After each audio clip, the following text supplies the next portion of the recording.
লাগানোর প্রসেসটা আমি দেখাবো আপনাদের সামনে কিভাবে লাগাবেন বা লাগানো হচ্ছে তার ভিডিওটা দেখুন। প্রথম গাছগুলোকে একটা ছোট্ট গ্লাসে করে লাগাবো আমি।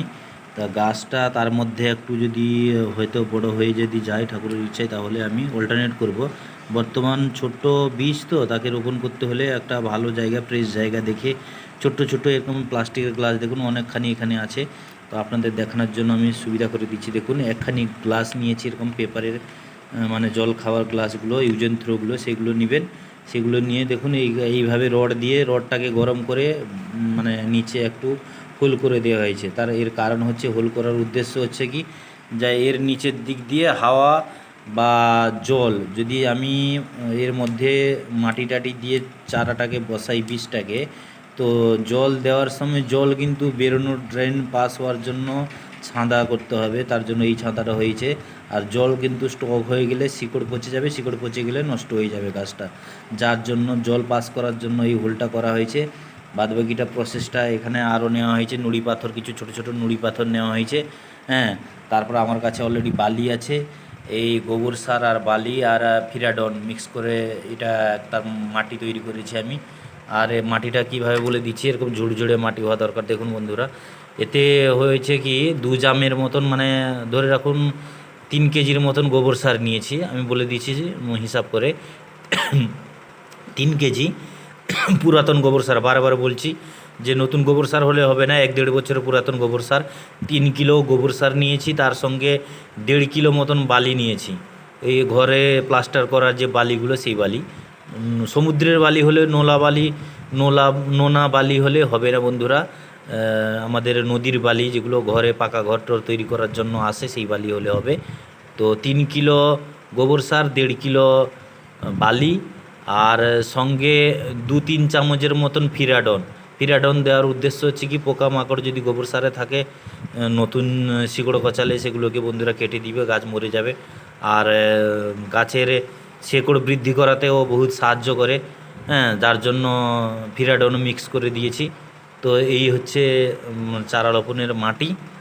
আর এখানে বালি দেখুন, দেখতে থাকুন আমি কিভাবে কি প্রসেসে দিচ্ছি। প্রথমে বন্ধুরা এর নিচে দেখুন আমি নুড়ি পাথর দিব। বর্তমান নুড়ি পাথর দিব, তার কারণ হচ্ছে নুড়ি পাথর না দিলে ড্রেন পাস জলটা ভালো করে হবে না। প্রথম কম করে নুড়ি পাথর দিয়ে দিচ্ছি। দেখুন নুড়ি পাথর দিয়ে দিলাম। হ্যাঁ, নুড়ি পাথর দেওয়ার পরে অল্পখানি বালি দিয়ে দিচ্ছি। অল্প বালি দিয়ে দিচ্ছি, বেশি হয়েছে, অল্প পরিমাণে বালি দিচ্ছি দেখুন। হ্যাঁ, তারপরে মাটি দিচ্ছি।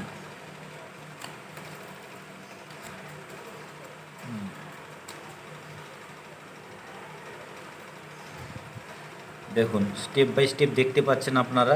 প্রথম নুড়ি পাথর, হোলের নিচে সব থেকে নুড়ি পাথর দেওয়া হয়েছে। নুড়ি পাথর দেওয়ার কারণ হচ্ছে বন্ধুরা, যদি হোলটা একটু বড় করবেন, হোলটা যদি হোল দিক দিয়ে যদি ডাইরেক্ট আমি বালি দিয়ে দিই, কিন্তু জল দিলে এখান থেকে কিন্তু সব বালি বেরিয়ে যাবে। যার জন্য নুড়ি পাথর দিতে হবে, ছোটো ছোটো নুড়ি পাথর, এই সাইজের পাথরগুলো দেখুন, এই সাইজের পাথরগুলি। হ্যাঁ, বালি চালানোর পরে যে পাথরগুলি বেরোয়, সেই পাথর দিতে হবে। দিলে পাথর বেরোবে না হোল দিয়ে। তার উপরে থাকছে বালির উপরে থাকছে মাটি মানে বালি আর গোবর সার মিক্স করা যে অংশটা, সেটা থাকছে। এবারে দেখুন কিভাবে আমি লাগাচ্ছি।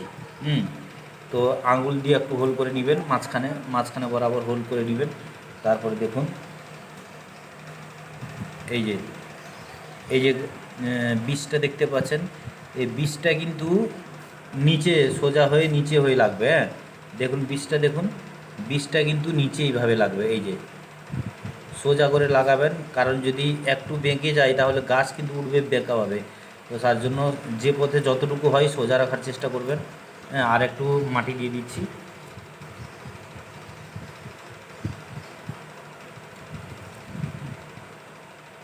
দেখুন মাটি কিন্তু বীজের উপরে হালকা পরিমাণে থাকবে, বীজটা কিন্তু উপরে দেখা যাবে একটু। পুরো মাটি চাপা দিয়ে দিবেন না, তাহলে পচে যাবে।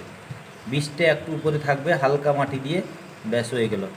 এইভাবে লাগাবেন। আর একটা দেখিয়ে দিচ্ছি কীভাবে লাগাবেন। একটা হয়ে গেল, রেখে দিই সাইডে।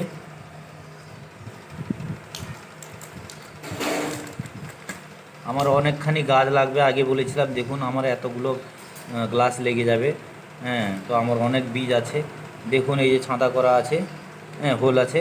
প্রথমে আমি নুড়ি পাথর দিয়ে দিচ্ছি। এই দেখুন প্রথম নুড়ি পাথর দিয়ে দিলাম। হ্যাঁ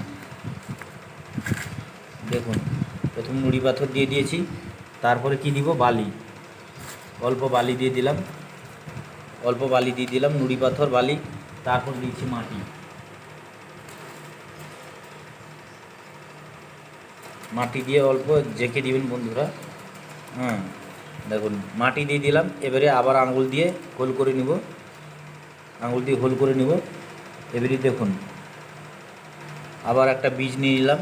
বারবার বলছি বীজটা নিচে থাকবে, মানে বীজের যে অঙ্কুরটা বেরিয়েছে সেটা নিচে থাকবে, বীজটা উপরে থাকবে। দেখুন কি প্রসেসে লাগাচ্ছি, এই দেখুন দেখতে পাচ্ছেন বীজের মূলটা নিচে থাকবে, বীজটা উপরের দিকে থাকবে। অল্প করে আবার মাটি দিয়ে দিব।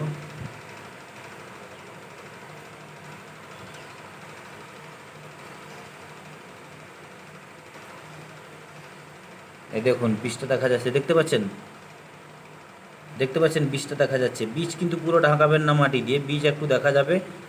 হয়ে গেল। তো এইভাবে বন্ধুরা লাগাবেন।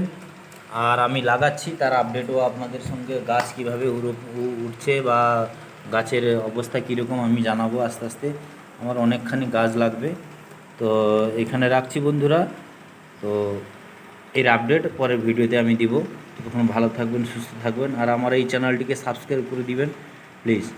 রাখছি।